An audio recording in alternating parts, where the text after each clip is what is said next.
তাআলা আনহু সকলেই এই মজলিসের মধ্যে উপস্থিত। নবীজি সাল্লাল্লাহু আলাইহি ওয়াসাল্লাম আলোচনা করতেছে। আলোচনার এক পর্যায়ে নবীজি সাহাবীদেরকে বলে, তোমরা এখানে বসো, আমি একটু কাজ সেরে আসতেছি। নবীজি সাল্লাল্লাহু আলাইহি ওয়াসাল্লাম ওখান থেকে চলে গেলেন, মজলিস থেকে চলে গেলেন। আর নবীজি এই মজলিসের মধ্যে আসে না, অনেকক্ষণ হয়ে যায়, দীর্ঘ সময় হয়ে যায়, নবীজি আসে না।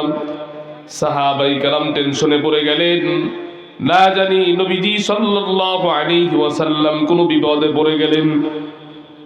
হতে পারে কাফের মুশরিকরা নবীজিকে পাকড়াও করেছে, এটাও তো হতে পারে। এই জন্য সাহাবায়ে কেরাম মজলিস থেকে বের হয়ে এক একজন এক এক দিকে খোঁজাখুঁজি করতেছে। সর্বপ্রথম যিনি তালাশে বের হয়েছেন ইনি হলেন হযরত আবু হুরায়রা। আবু হুরায়রা রাদিয়াল্লাহু তাআলা আনহু তালাশ করতেছে, কোথাও পাওয়া যায় না।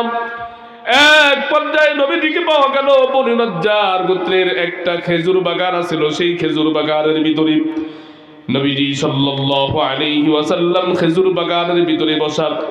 আবু হুরায়রা রাদিয়াল্লাহু তাআলা আনহু খেজুর বাগানের ভিতরে ঢুকবার জন্য চেষ্টা করলেন, পারে না।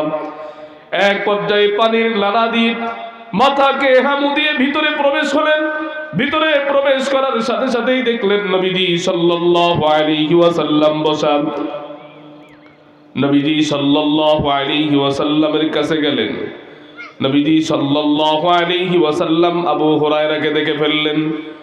ও আবু হুরায়রা, তুমি এখানে?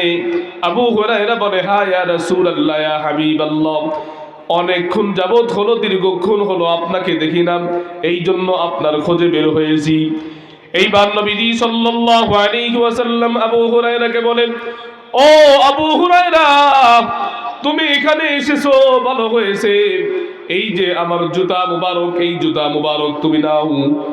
আর তুমি আমার থেকে একটা কথা শুনে যাও।